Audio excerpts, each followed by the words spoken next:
Hey everybody, this is Abby from Realistic Kitchen Gardens. Today is Thursday, June 13th. It's going to be a very roasty day, so I think I'm going to try to make this video quick, though I apparently can't do that, so we'll see how it goes.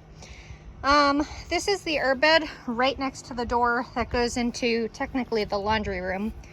Anise hyssop flowering, 2 Buckley oak leaf lettuce. That is the lime basil that I pinched to do a bush more of a bush behavior. Cinnamon basil, haven't tried yet.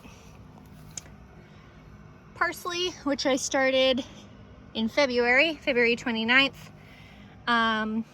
Emerald Towers basil, which is supposed to have a very upright habit rather than, doing the bush thing, Genovese type. And then lemon basil, which I also pinched. This is Thalia dill, which I planted out or inside March 30th. Doing pretty well. This is a garden that, obviously gets shade. It's about 1 o'clock now, so it gets afternoon sun, but most of it, it's in the shade most of the day. And then long-standing cilantro. This is starting to flower too. It's just time to seed more. I don't think they have a very long life cycle kind of thing. So, and it obviously is more prone to flowering in the heat too. We will be getting the deck put on next month, hopefully early next month. So this is you'll be seeing this as is for a little longer, but this will probably get pushed out more and eventually they'll go in long boxes. That's the edge of where the deck is going to be, so it'll be out more. Ginger mint, doing good. I've been pinching it so that trying to find one for you. Kind of like this, pinching it so that instead of just doing one tall branch, it does multiple, more bushy. Chamomile, doing its usual life cycle of continuing on no matter what. And I want to see if I can get them on video. Where is it? I just saw one moving around. That might be a spider. I don't know. There's these little hoverflies that love this. They're like teeny tiny little teeny bees, and they're great pollinators, and they like flowers like this and like the daisies and things. Arp rosemary, loving life. Greek oregano flowering out. Good King Henry needs to be up potted, but I don't have a pot big enough. I'm a little surprised this hasn't started trying to flower yet. This is Major Wheeler clematis. No, it's not clematis. Honeysuckle. It's a native variety of honeysuckle, not the Japanese invasive kind. 3 types of thyme. The one that's majorly flowering, I think, is called Wedgwood. They're just kind of classic types of thyme. Spearmint, which I've been trying to go easy on because I've been loving it in water. It's so refreshing. But I've been pinching one big top piece so that it spits out these 2 pups on the side and creates a bigger bushy plant. And it's spitting up pups. This is lamb's quarters from the last house, but I transplanted this in this pot and it's been throwing a fit about it, so it's taking its time. Lemon thyme starting to flower a bit. Orange yellow thyme that I started from seed in 2 different pots. It's getting there. I think it had some transplant shock. And then lemon balm, which is technically in the mint family, but as far as I know, it's not nearly as aggressive. But I also bought seeds for a mandarin flavored one, so it's a little more on the orangey side. That one is like a very bright, like lemon lime kind of combo. It's okay. Chocolate mint, making a good comeback. Take a walk across the yard and try not to step on any bees, because I've been having that issue, and I'm of course a loony and I walk barefoot in my yard. take a quick look at these poor sad things because they are so pot bound and should be planted somewhere else, and I have nowhere else to plant them yet because I planted too many plants. Little gem lettuce, which is supposed to be a miniature like romaine type. It's getting ready to bolt at this point because I just keep it in the sun. Mint leaf bee balm, and there's another one. Mint leaf bee balm, and then there's the regular just bee balm mix of multiple flowers. The larkspur is dying off because I didn't do anything with it, and I don't care. Black-eyed Susan saying I'm going to flower anyway, whether you have me in a good spot or not. I'll definitely plant some next year and put it in a good spot. These are climbing Black-eyed Susan. I forget the genus species name. Lupine, obviously not doing well. Super pot bound. This was started back in February. It is a perennial plant, so I might try to put it in a bed somewhere and see if it comes back well. And then the only other thing of interest in here is lavender, elegance lavender, which is doing great. Actually, I keep forgetting I have this poor sage. I need to put this sage in the ground. I actually want this, potentially. I don't have any sage plants now. So there's that. I think there's 6 lavender, and I was originally planning on putting it over by, not that you can see it, but the septic, to try to keep it not being smelly. Here are the raspberries. You'll see both the red decoys, but you'll also see the raspberries themselves on here. I have a bunch of stuff in my hand. So like those are the decoys, which don't work. And then that's an actual ripe fruit right there at the very tip of my finger. So it's getting there. I've been harvesting every other day, so I don't have to futz around with this bird netting, because bird netting is unfortunately very fragile. I wish it weren't, but here we sit. Take a mosey through my weird prairie of a yard. I've been enjoying seeing there's a little bit of yarrow, but with it being in such a dense field, it's pretty decently controlled.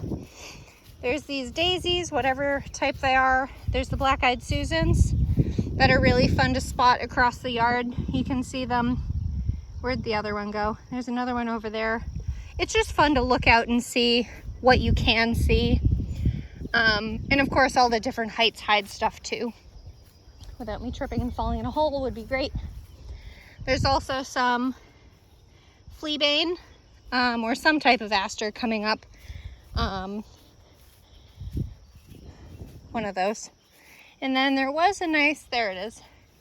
Here's a nice red clover, not crimson clover. This is the wild type that has the great big, not variegated, but they have patterned leaves on them.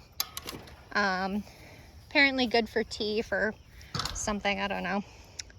And here's the garden in all its glory at 81 degrees. So I'll try to get a good peek for you of the cabbages, which are bulbing up good, and the broccoli, but we'll see what goes. Another little Black-eyed Susan, Rudbeckia, loving life.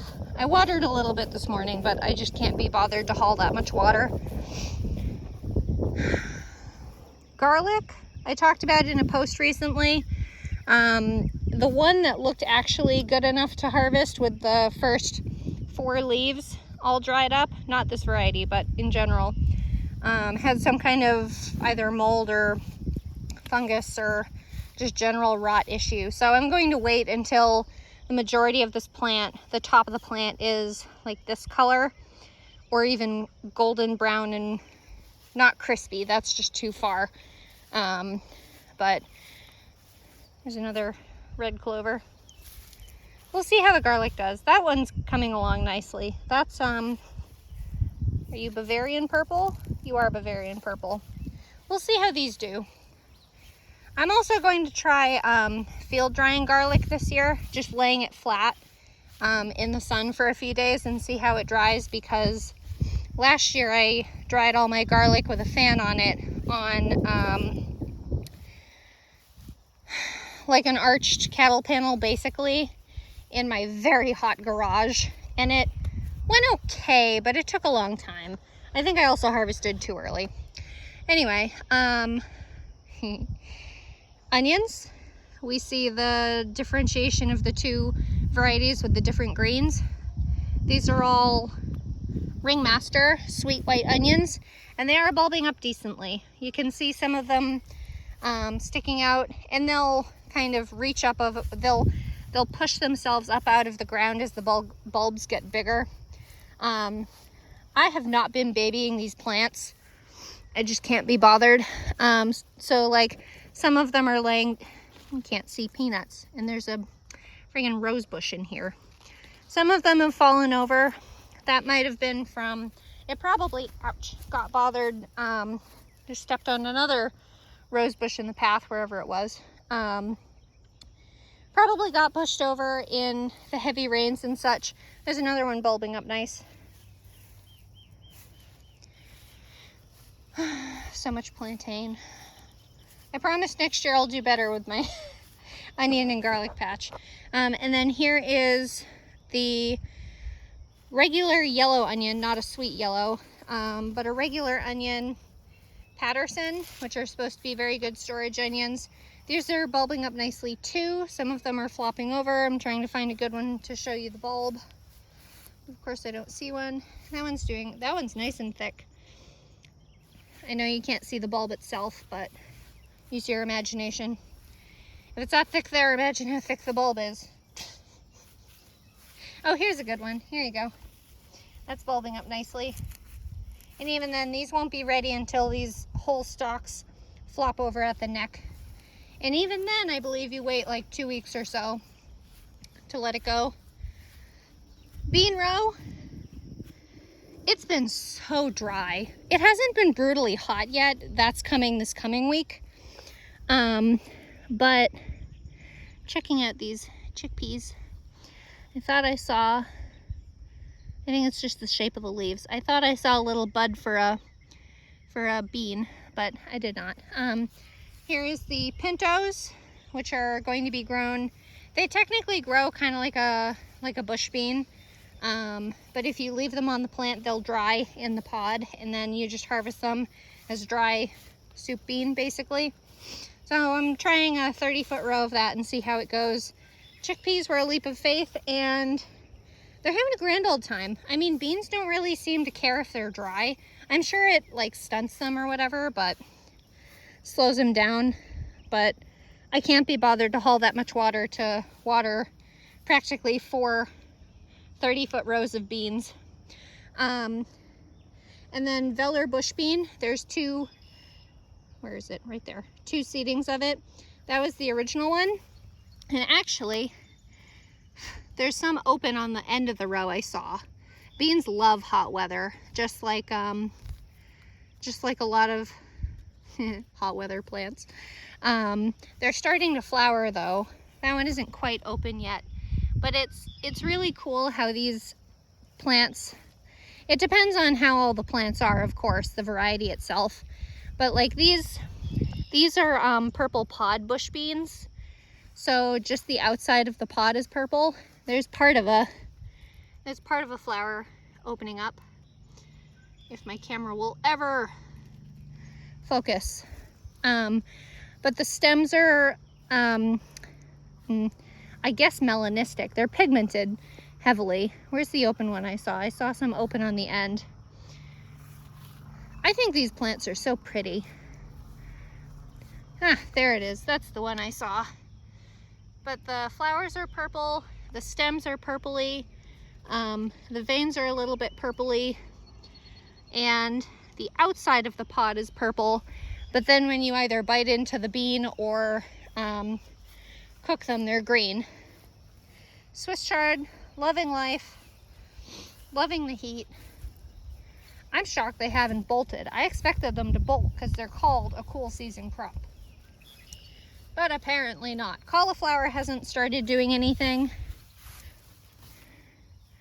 It's still just a thing. This variety is apparently actually in the 60 days. But the broccoli is actually, is this a broccoli? It is a broccoli. But the broccoli is 52 days. So this is telling me, based on the weather and my planting schedule and all that crap, that this broccoli that's heading, which is a 52-day variety, we're still technically only in the early 50s. So that should, in theory, the cauliflower should, in theory, start doing something. Kale, you can't see that under the shade cloth. Cabbages are starting to head up. Again, since the broccoli is just starting to head up, we're in theory only in the early 50s range, where most of these plants are in the 60s, if not 70s. So we still have time. It's supposed to be in the early 90s next week, of course. So we'll see if any of these even make it to harvest, much to my begrudgment, but I can't control the weather. The stumps left from Golden Beauty Chinese cabbage, and I was just looking to see if any of the dill had germinated, but apparently not. Too hot, not enough water, whatever. Tomatoes, doing great. This snapdragon is so pretty. This is called Orange Snapdragon from Johnny's. Didn't realize it had, like, by name you would think it wouldn't have any pink to it, but it does.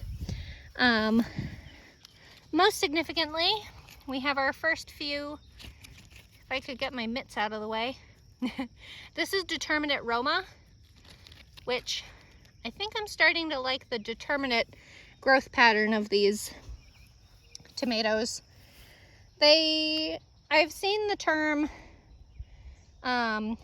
more efficient for determinates than compared to indeterminates, which put off a lot of growth, which I could understand. This is a Martino's Roma, which I got for $1 from one of the vendors at the farmer's market. Just end of season, kind of get them gone. And this was that determinate Roma that kind of didn't make it. And this was a variety I wanted to try anyway.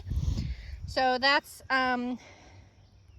we'll see how it does. I don't think the plant is doing great. Shockingly, I think mine are doing better, but mine have been in the ground longer. Coeur de Boeuf, indeterminate variety of paste tomato. Are you? You are. Look, you got a leaf. Look at that, first baby Coeur de Boeuf. That's exciting. And there's tons of flower clusters on all these Coeur de Boeuf. So once these get tall enough to get on the cattle panel trellis, I'll pull these stakes off. And all of my indeterminate pastes have kind of naturally forked so that they have two, where is it? I can't see it on the screen. I think that's one and that's one. Two kind of leaders. This looks like this side has the majority of the blooms on it. So I told myself, but of course that does have a couple blossoms on it. But I told myself if one branch has either no or very few blossoms on it, I would cut that branch off. I'm sure that's frowned upon with indeterminates, but you do what you gotta. And then, where's Bartelli? 1, 2, 3, 4, 5. I think Bartelli's this one. Yeah. Bartelli, working on some baby tomatoes, and then has one more branch right above it, and then it has, I think, 2 more flower clusters open elsewhere. There's one more. Bartelli is like a early 50s or 40s maybe variety of tomato. And then here's Hungarian Heart, which again is another one of the large paste types. And there's the first one. Good shit. I'm excited to see how these varieties do. These are all of them are new to me this year. So that'll be fun. I don't know what I trapped in here. Oh, okay. It's just a leaf that didn't unfurl. So tomatoes are doing good. First few fruits are opening up and getting pollinated. I think here's another one. No, that's a flower. I can feel it. So there's a fruit. I'm excited. We'll see how it does. And then peppers. Sweet banana has a flower getting ready to open. Second sweet banana, same thing. The one and only full moon in Vesuvius Thai chili. I guess I planted the purple variety, huh? Because these are turning purple. I remember them being either purple or red. And I remember choosing one of them because I only planted one of them. And then early jalapeno has its first baby fruit coming on. And then most of the golden cal wonders, which are sweet bell peppers that will, gold cal will ripen yellow and regular cal will ripen red. Most of them have some big fat buds getting ready to open up. Here's a Emerald Towers basil. That one's still not doing well. Another gold cal. Teeny tiny little bush basil, not doing great. They didn't do well this year. I don't think I'll do them again. They really are like minuscule. I expected them to get at least like a foot around at full growth. And like just touching it there, it is pretty aromatic, but it's not the same. Like one of the best ways to keep pests off of specifically tomatoes, like tomato hornworms and things, which I did not have an issue with last year. Here's the first couple gold regular cal wonders, by the way. They've bounced back nicely. I planted them late, but they're bouncing back nice. What was I on about? Basil and tomato hornworms. Last year I had a ton of 2 large varieties of nasturtium, which are very fragrant, kind of peppery plants. Mrs. Burns lemon basil, and then catnip. And I feel like I didn't have a single tomato hornworm. So I feel like I may just do nasturtiums underneath tomatoes now. But basil is supposed to be smelly enough, aromatic enough to keep them away. But not this year. Potatoes are starting to look crappy. I assume because of the lack of rain, because these haven't even flowered yet. These are the red sangra, which are supposed to be an early season 50 to 70 day before harvest. And you're supposed to be able to harvest new potatoes, you know, not the storage quality cured ones. Oh, there's a honeybee on that little clover there. Once the flowers are out, but these aren't flowering. And I'm assuming these are just looking horrible. I mean, they've been having a really rough time with flea beetles, which chew little tiny holes in. This is Vivaldi mid-season gold potato. I got these. These are starting to flower, starting to try to flower. But I don't know. I had a bumper crop of potatoes last year, and this year the potatoes look like crap. And then this is caribou russet, which is both Vivaldi and caribou russet are mid-season 70 to 90 day harvest. But the russet, I would wait. Oh my God, it's the first Japanese beetle. Goddamn things. I hate those. If you touch them, they act like a little whiny brat and fall to the ground and flail. I forget what I was talking about. It's too hot.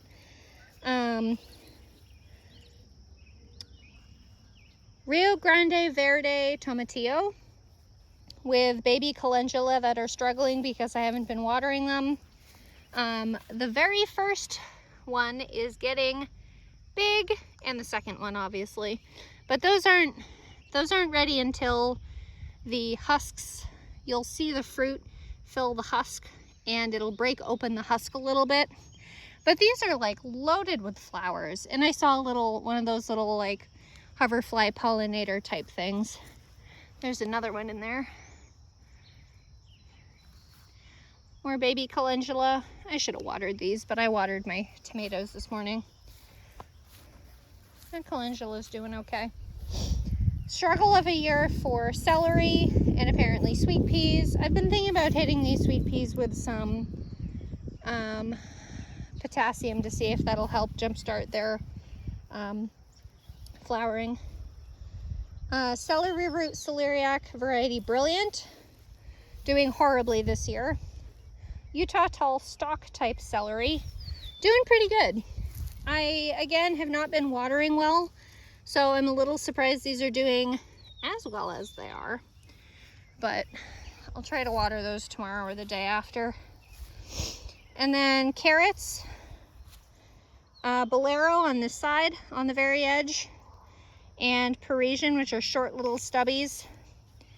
And then down the middle, not that you can see it, but down the middle are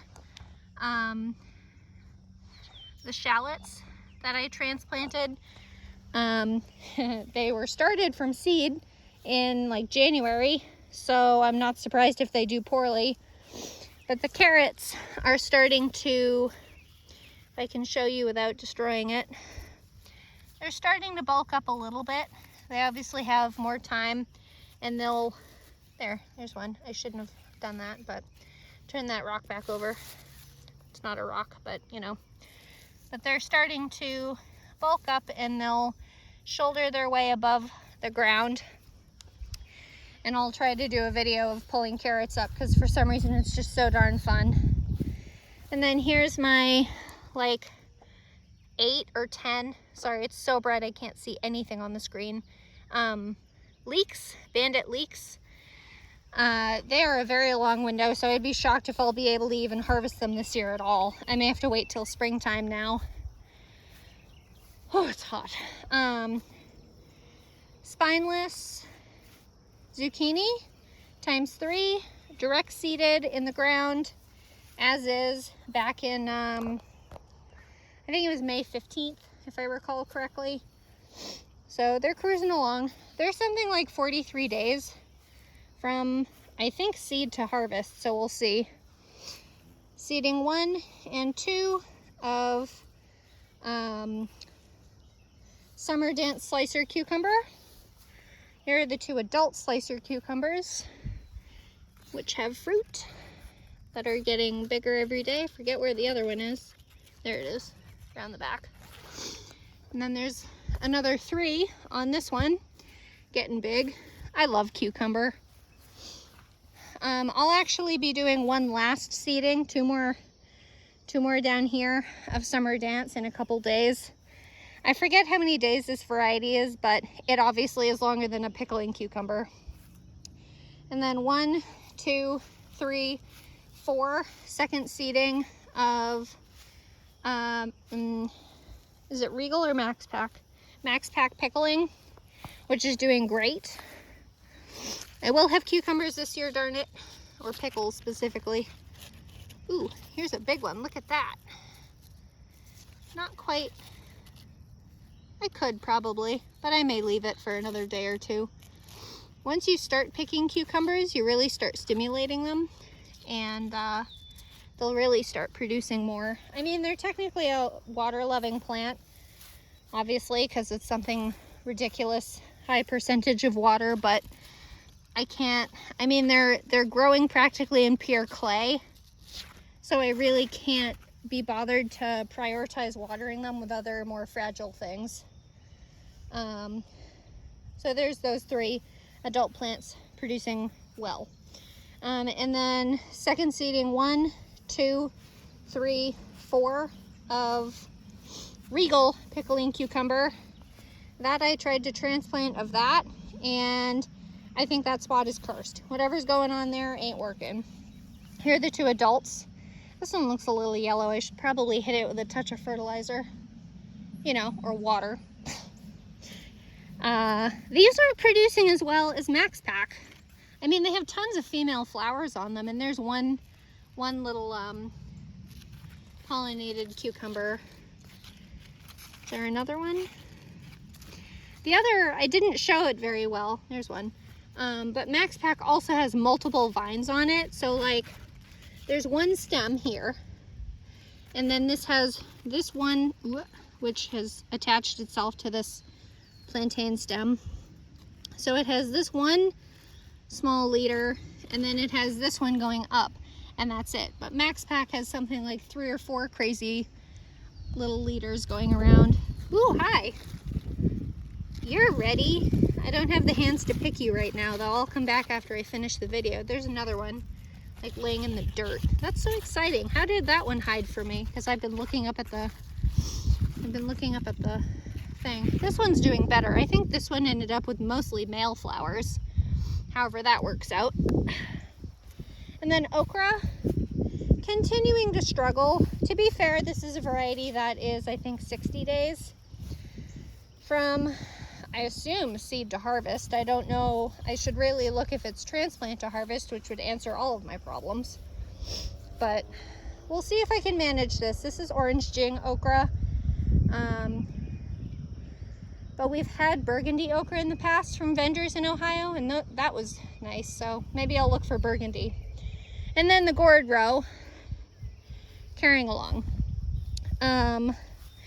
This is a 2 set of Climbing Honey Nut, which is a small little 1-pound variety of miniature butternut squash. Ooh, there's a female flower. Look at that. Looks a little variegated too, but it's probably just the way it looks. I don't think you'll be able to get up on the trellis there, dear. You might be a bushy, well, it's supposed to be, look at all these female flowers. It's supposed to be a climbing variety, so a long vining, but I don't know. This is supposed to be the giant variety of marigold, but I stunted it by not transplanting it on time, and it looks like it's getting ready to flower. Here's the second 2 set of Climbing Honey Nut. There's another couple female flowers. And then this is Night Shift acorn squash. These, I think, I've only had ovaries. These 2 plants look like they're mostly male flowers. There's one little one, but it's yellow, so it'll probably die off. There's another couple female ovaries there, so we'll see. Oop, there's a female flower. We'll see if it pollinates, which is weird because that's 2 plants in one spot. And then this is technically 2 plants in one spot, but one of them got munched short. And it's not giving up. It's doing well. I thought this one had a bunch of fruit on it, but I must be misremembering. So this is Night Shift. It's supposed to be a really good storage variety of acorn squash. Very, very dark green when fully ripe. And then these are Sweet Nut, which are supposed to be a pepita style. Now this is technically still a female fruit. I don't know if it's pollinated yet. I don't consider it pollinated until the flower falls off it. Like that. Where are you? Right there. So this is nice and green. The flower has fallen off, and it's obviously bigger than just one of the female flowers. So that one I consider pollinated. This is very bushy. This is a plant from Baker Creek that I think Baker Creek rareseeds.com is a pain in the ass regarding varieties. This one's full of fruit. This is another set of Sweet Nut, which is supposed to have the pepitas that are hull-less pumpkin seeds. So here's a fruit. I'm doing 4 things at once. I'm sorry, I keep changing topic. Here's a fruit that is not pollinated. It's turning yellow. Even with the blossom off, it's soft and squishy. That's not ever going to turn into fruit. And I mean, look at these compared to size comparison alone. And that one even has the flower on it still. So you can tell that one's not gonna do well. So I've been pulling them off as soon as I see them. These are acorn squash that are supposed to be pita type. That one's not gonna pollinate either. Pepita type that don't have hulls to their seeds, so that they're kind of like hull-less pumpkin seeds, which they're in the same family, so why not? I just trained this one onto the trellis yesterday. This is plant number 1 of Lady Godiva, which is almost more of a pumpkin. These are all male flowers. I wanted to try to show you a female flower, but I don't see one. It'll probably have to wait till the vine gets a little older. Here's plant 2 of Lady Godiva, which I believe this one is the longest. There's a female flower. And ignore the peas that I'm ignoring, because why not? There's another female flower where that little bug is. They're not very big yet, so it's definitely working its way, and it has a ton of male flowers ready to open to make sure that female flower gets pollinated, which is good. Sometimes you have that problem. Sometimes with cucumbers too. And here's plant number 3 of Lady Godiva. No open flowers, a bunch of male flowers, not tall enough for the trellis yet, and I don't see any male flowers. Watermelon, this is Cal Sweet Bush watermelon, bushy type. I think 10 to 12 pound fruits. This is the biggest one. So I think it was 4 transplants. 1, 2, 3, 4. They were all started at the same time as all of the gourds. And then I did 3 direct seedings. 1, 2, 3. I even hit these with, can't think of the word, fertilizer, and they still aren't doing great. I haven't been great at watering them either. Landis, butterhead type lettuce. This one looks like it wants to get ready to, maybe not. I thought it was going to get ready to shoot a flower spike out, but maybe not. That is supposed to be a zinnia, a profusion variety zinnia, but looks like it might have died off. There are 2 little baby zinnias. They haven't done well. I'm really quite surprised how poorly they did. But this lettuce is supposed to be very cold hardy. It was a free seed packet from Baker Creek, and apparently it's very heat tolerant too. It's a very, very tender one.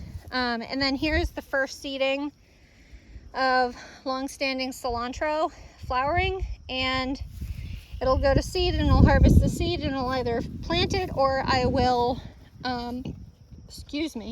or I will use it as coriander, because that's where coriander comes from. I forgot to mow this one specific path. This side is the last row in the garden that will be planted with carrots in July.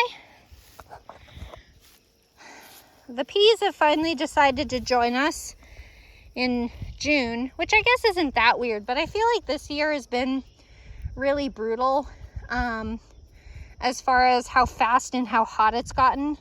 I mean, we've had 90-degree days, we've had 80-degree days on the regular, which is great for hot crops like watermelons, okra, cucumbers, but for cool crops like the cruciferous, like cauliflower, cabbage, broccoli, it's made things a struggle. And peas are technically a cool weather crop too, but this is supposed to be tall telephone, which is technically a shelling variety, but any shell pea, you can pick these when they're nice and thin and the peas aren't big, and you can eat the pod too.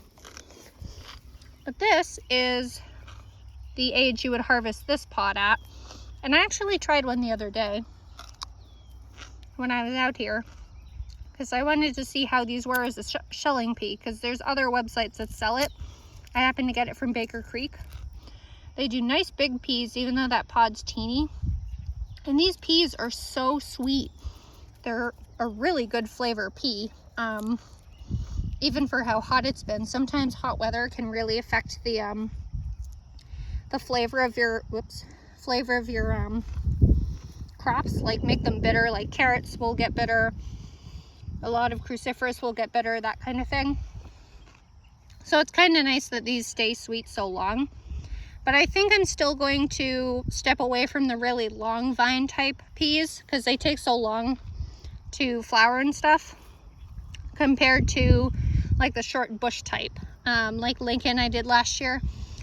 I really liked Lincoln, but I feel like with peas, you have to just scatter a ton of seeds and take it in stride. These are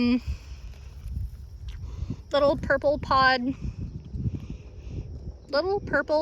snow peas, which I've like, because it's gotten so hot, my husband and I eat very seasonally, and we associate certain foods with certain temperatures. So with it getting hot so quickly, we're like, I'm good on peas, I don't want them. Like, I want coleslaw, and I want, you know, that kind of thing. I decided to, so in this half, I need to get off this cardboard, it's really hot. There's the other tall telephone, which is the only other big one there. This half of this row is currently planted with 2 little paths of parsnips. I still have the peas in my hand. Parsnips that are in a pelleted seed. It's gonna be so hot, and it has been so hot already. I don't know if I'm gonna get any of these to germinate. It's gonna suck, but I can't control the weather. There's a trick about covering these things, like both carrots and parsnips, with a board to keep them moist longer, to make the watering last longer. And I'll try it. It might be a little late for the parsnips, but this other green stuff in here are the radishes that I planted, the groundhog radishes, part of the cover crop. The tiller didn't pull them out, so they're just, I still get the vibes of the Poor Unfortunate Souls from the Little Mermaids, the original Little Mermaids, a cartoon, 90s babies. Anyway, and then this cardboard I just decided to stick in the path to see if it would help smother the grass so I don't have to cut quite as much of it, but that's what I got. We're moving into fall crops. I'll be seeding fall cabbages and broccoli here in the next couple days inside. It looks like the garlic will probably be coming out in the next week, 2, 3. Hopefully cabbages and broccoli and stuff will be the next 2 weeks, 2-3 weeks. Once they're out, although there's more time for the garlic row, the very far garlic row will be planted with, both allium rows will be planted with brassicas, with the crop rotation plan I have. And then the second one will be planted with like cabbages and kales and things like that. So I expect the garlic will come out before the onions, but the onions I still expect will be out by mid-July is my guess. So we'll see how it goes. If you like this kind of stuff, please like, comment, and subscribe for more, and follow along on Facebook at Realistic Kitchen and Gardens for most of the shenanigans that happen. Thanks. Bye.